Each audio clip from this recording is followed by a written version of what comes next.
On the brink of a global trade war, U.S. tariffs on steel and aluminium imports are met with rhetoric and retaliation from America's close allies. Canada and Mexico are imposing their own. The EU is also taking action. They say Donald Trump's move is illegal and unacceptable. Is this the beginning of the end of the global trade order? This is Inside Story.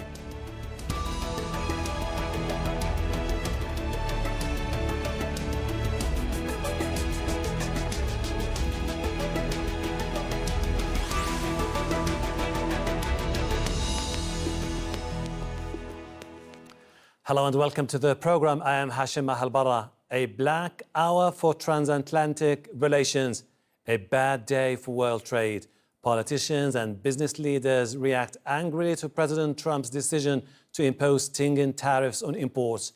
The European Union has vowed to take action against the United States at the World Trade Organization.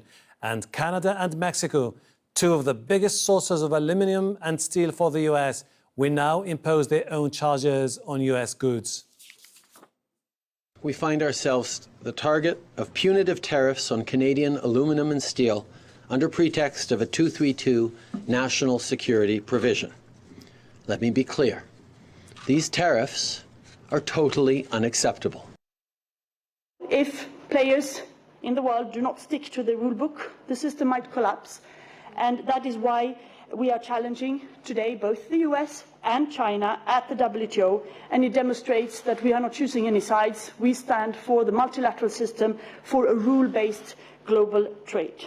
La posición de México en materia comercial. Mexico's position on trade, or immigration, or security, or whatever area of cooperation with the United States will not vary, not because of offensive rhetoric or unjustified unilateral measures like this type. We will continue to defend the interests of Mexico just as we have done until now. So what are these tariffs and what do they mean for the nations involved? The US has imposed tariffs of 25% and 10% on steel and aluminium imports from Canada, Mexico and the EU. It means American companies will now have to pay more if they buy those goods. The most affected is northern neighbor Canada, the largest supplier of both steel and aluminium to the US. It is hitting back with duties that will impact $12.8 billion in American imports. Mexico has responded with new charges on US farm and industrial products. And the EU is proposing to tax $3.4 billion worth of US exports, including signature products like Harley-Davidson motorcycles and bourbon whiskey. Let's introduce our guest. Joining us in London, Philippe Legrain, former advisor to the Director General of the World Trade Organization. In Philadelphia, Joe Watkins, a Republican strategist and former White House aide to President George H.W. Bush. And in Lancaster, UK, Maurizio Zanardi, international economist at the Lancaster University. Thank you for joining us. Philip, what is Trump trying to do here? Is he defending US interests, or is he trying to change a world order that has prevailed for many years?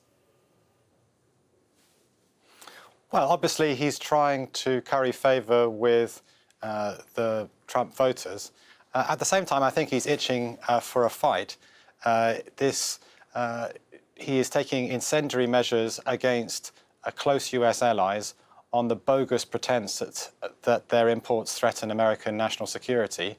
And he's doing this in a week where he's reignited the trade war with China, and where he's also recently launched an investigation into car imports, also on the bogus grounds of national security, which could lead to an even larger escalation of hostilities. This is not in the interests of the US economy. It's not in the interests of US jobs.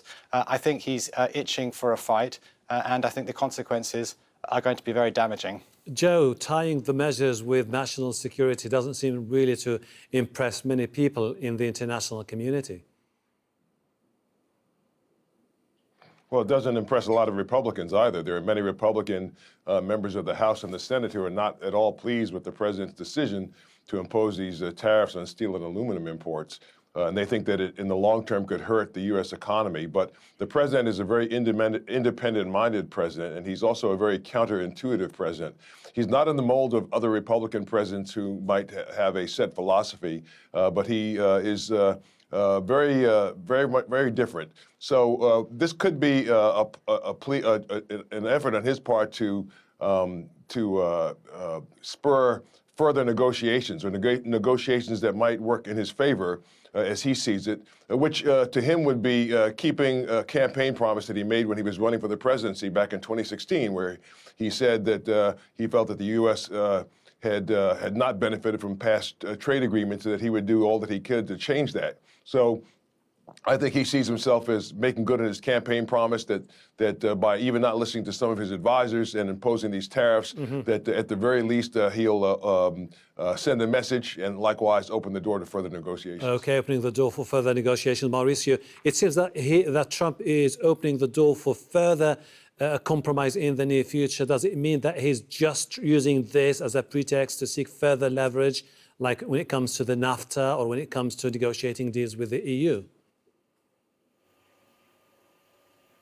Well, that could be an objective. On the other hand, I think that the line that he's pursuing is very dangerous because he's making enemies quite quickly. One thing is to try to use something as a leverage for gaining something, but slapping these very high tariffs on Canada and Mexico while the NAFTA negotiations are moving on, although maybe not as fast as they would like, I'm not sure is the best strategy to get something at the bargaining table. Likewise with the European Union, also because this back and forth, if we think of the recent cases of China, also provides doubts, uncertainty in the mind of policymakers all over around the world of how much the word of President Trump and his representative can be counted on if, in the case of China, people are changing their mind on a weekly, daily basis. And when I mean people, I mean the negotiator, the president himself. Philip, it seems that we're moving into an uncharted territory. And the question that I would like to ask you now is whether the near-term costs of the steel now are going to be manageable by the Americans and by the international community. Well, I mean, the costs of the sanctions applied so far are relatively limited. Steel and aluminium exports are not huge to the United States. So the direct impact is relatively small. The worry is, first of all, that it's leading immediately to retaliation, understandably, from Canada, Mexico, and soon the EU. And the fact that Donald Trump seems eager to up the ante by broadening the conflict to cars. And as the previous guest just said, there's not much incentive in the best of times to make concessions to the United States at the barrel of a gun, even less so with a president who's likely to go back on his word, and one who, in any case, even if you make concessions now, is threatening to hammer your car exports in future, which makes me think that this is going to escalate rather rapidly, and that the consequences are going to be severe. Joe, U.S. Commerce Secretary Wilbur Ross said that we're talking about just a fraction, 1%, which is going to be affected in a global market of $16 trillion. But then if that's the rationale, why would you push for those restrictions if it's just about a tiny fraction of the economy? Well, the administration is still at odds even with most of the Republican delegation in the House and the Senate. Paul Ryan, the House Speaker, even spoke against these tariffs and said that he thought that it would hurt American jobs. The Commerce Secretary, Mr. Ross, may be correct in saying that the percentage that might be affected is very, very small. But at the end of the day, American lawmakers, that is members of the House and the Senate, don't really want to do anything at all to jeopardize American jobs. And American jobs, they feel, will be jeopardized, not only in the obvious areas, but throughout the U.S. economy. Right now, the U.S. is experiencing what is arguably the lowest rate of unemployment that it's seen in years, at 3.9%, and Republican lawmakers don't want to see anything to change that. It wouldn't happen overnight, but nonetheless, they feel that these tariffs could have a very punitive effect on the employment market, the labor market in the U.S. Maurizio, this is someone, President Trump, who has expressed in the past his disrespect for the international economic and political order, saying that the moment he comes to presidency, he's going to change many things. Now the question that I would like to ask you, is this someone who is trying to inject a protectionist dose into the U.S. Political agenda, or do you think that what we are seeing is more of an erratic, improvised policy that could create further shocks in the international global markets? I think there is a little bit of both. On the one hand, if we think of the rule-based system as enshrined in the World Trade Organization, what President Trump is doing is using the excuse of national security in order to impose these protectionist measures. Now, it is difficult to think of national security when the United States is targeting countries like Canada and Mexico and the European Union, which in a sense one could say, well, that's just the legal excuse that he can make use of in order to impose protectionist measures. But at the same time, that is going to create a conflict with the rule-based system that has worked quite well in the last half century and more. So the question to me is, what will be the reaction of the other politicians, and then in the context of the multilateral organizations? And that, I think, is a big challenge, because on the one hand, that may put a big threat for the WTO, for the World Trade Organization. At the same time, the European Union and other countries bringing the case to the WTO may give the upper hand to the WTO to make sure that this erratic behavior is put into context and then is stopped before it leads to further damages. Philippe, why would someone wage a war against major players, key allies, unless he has a political message to send? Well, I mean, he's been very clear indeed for decades that he thinks that America is hard done by, that the system is unfair, that the fact that the United States runs large trade deficits is because other countries are cheating, and that it needs to throw its weight around bilaterally in order to get better deals from its former partners. That, I think, I agree again with the previous speaker. I think partly Donald Trump is an instinctual protectionist, and in part he thinks that by acting out like this, he's going to be able to use the might of the United States to lever concessions out of its allies. I think for the WTO, this is a very dangerous moment, because the case is being referred to the WTO. It's really a lose-lose situation. It will be loath to rule against the United States on its perceived national security grounds. But if it fails to rule against the United States, then that opens the door for other countries to follow suit and to act in protectionist ways for bogus reasons.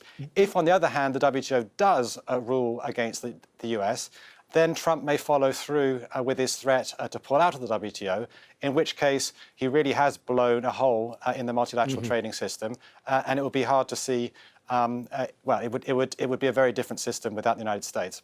Joe, you said that many Republicans have expressed concerns about the measures taken by Trump, and that we've seen also unions expressing concern. Where does this new move leave U.S. consumers and U.S. companies? Well, of course, there's still a lot of the companies and consumers have the same worry that the members have. They don't know exactly what the impact will be, and they're fearing that it'll have a negative impact, obviously. But President Trump is counting on the fact that he's been very independent-minded and counterintuitive in the past, and when nobody has seen or understood what he's been doing, it has somehow or another managed to work. He would probably point to the fact that nobody thought that the tweets that he sent out against the North Korean leader would bring the North Korean leader to the table for discussions with both South Korea and the United States. And so he says, maybe what I'm doing is the right thing to do. I know nobody else understands it. Nobody may agree with me. It's certainly not the normal way that we do business. Normally, U.S. presidents by now have named ambassadors to major countries and to the EU. Normally, U.S. presidents don't replace their secretaries of state and various other lead agencies like the CIA within a period of a year or 2 years. He's been very, very different in that regard. He's done all these things that are counterintuitive, and yet and still he manages to come out ahead. So he's thinking the same thing on this with regards to imposing these trade tariffs. Whether or not it's going to work with the WTO and with our trading partners is yet to be seen, but he believes that it will, and he's willing to stand alone if he has to make that point. Maurizio, Secretary Ross said that there are many steel companies which are now either reopening or expanding. Is it easy to see it from that perspective, or do you think that the tit for tat could further create more problem for the American companies and the American consumers in the near term? I think that the problems are much bigger than the share of trade that is actually targeted by these tariffs. And for two important reasons. One, because of the general uncertainty and potentially erratic behavior that the Trump administration is signaling. And the other aspect is the global value chains. I mean, we are in the age where made in doesn't mean much anymore, because products are assembled in various countries using intermediate inputs from all sorts of countries. And that's why then, even if the nominal value attached to the protectionist measures is small, it's going to disrupt all these international chain of productions, and therefore the incentives and motivations that multinational firms have to locate in a country or another. Therefore, the effect of even the smallest tariffs can be magnified several times. And at the end of the day, the effect may be very large for companies and also for consumers. I was reading this morning some analysis that say that for each job saved in the steel industry in the United States, there may be 7 jobs elsewhere in the economy that are affected. So then at the end of the day, economically and politically, the question is that a price that the US administration, that the US voters, that companies and people at the end of the day are willing to pay to save someone's job versus losing someone else's job?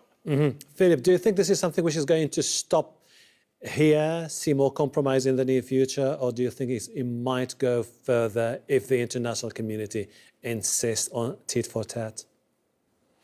Well, I mean, Trump's behavior himself is always erratic. 1 minute he's threatening, and the next minute he's compromising. He'd almost shut down a Chinese mobile phone company called ZTE, and then he decided, actually, against the law, I'll give it a reprieve. 1 minute there's a trade war with China, the next minute he's best friends with President Xi. And, when these tariffs were initially threatened, we saw them suspended quite quickly. So with Trump, his erratic behavior, it's hard to say what his next move will be. And no doubt he thinks from his past as a property developer that this kind of unsettling, erratic behavior puts his opponents on the back foot and is actually beneficial. I don't think that's the case. I think precisely because he keeps making threats that there is no interest from other sides to compromise, because any concession that you might be willing to make to avert a future trade war, actually he might pocket that concession and then reawaken the threat of a trade war days or weeks later.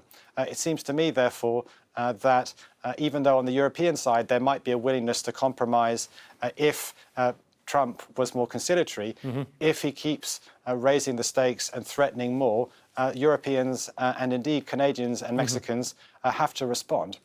Joe, this is not an unprecedented move. I mean, Republican predecessors like George W. Bush imposed tariffs, which many believe cost more than 200,000 jobs in the US. And now there are reports suggesting that the new tariffs could cost Trump heavily, particularly in states where he got most of the votes. Is this something to be a similar scenario now?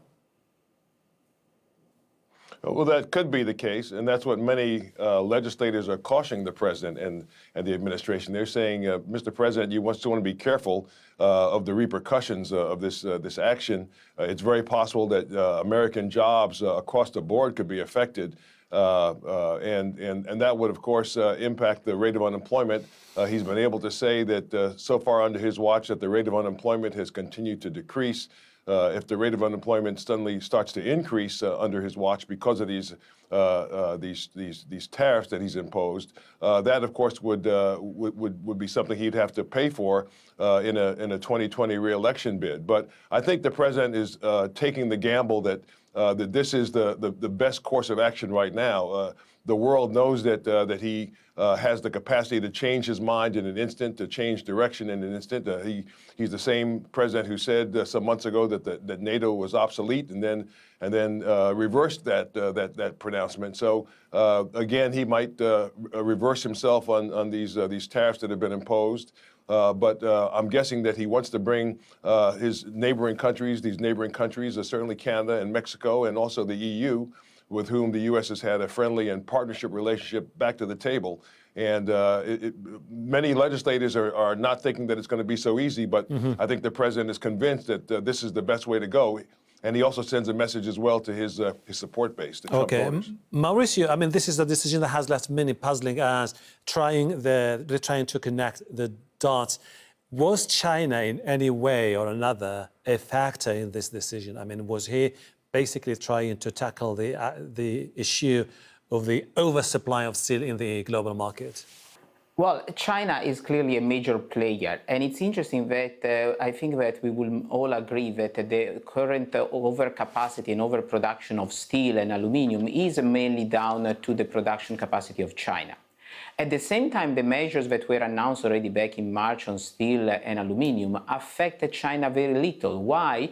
Because Chinese exports to the United States are already subject to many extra duties compared to other countries, in particular anti-dumping duties, that make that most of the imports of steel and aluminium do not come from China.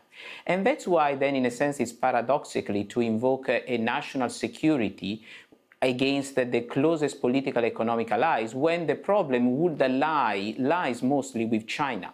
And this paradox may also, I want to be optimistic, play in the favor of the multilateral trade system, in the sense that I agree with the previous comments that any trade dispute at the WTO may be challenging independently if it is ruled in favor or against the United States. But if the security excuse was invoked against China, possibly there would be more grounds to say, well, maybe there is a security issue. But when the national security argument is invoked against the European Union or Canada and Mexico, I think that it will be easier politically and legally to dismiss it that is really a national security. Now then the question is, how would President Trump react? And that we don't know. I definitely do not know.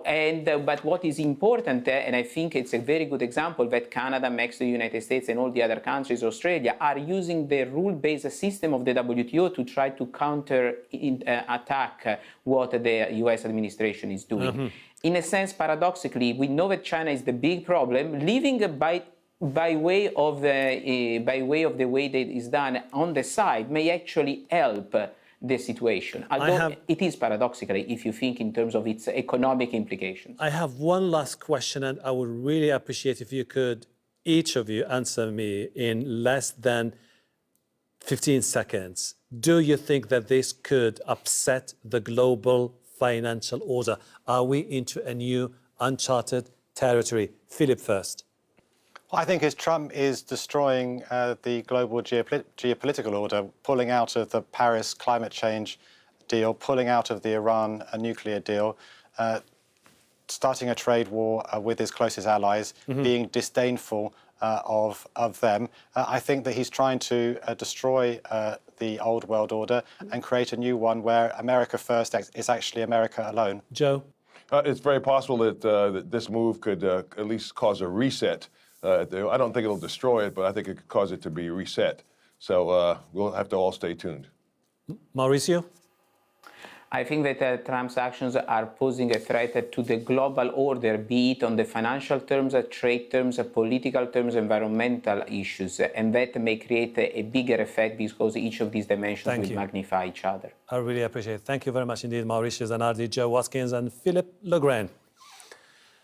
And thank you too for watching. You can see the program again anytime by visiting our website, aljazeera.com, for further discussion. Go to our Facebook page, that's facebook.com/AJ Inside Story. You can also join the conversation on Twitter. Our handle is @AJ Inside Story. From me, Hashem Ahelbarra, and the whole team here. Bye for now.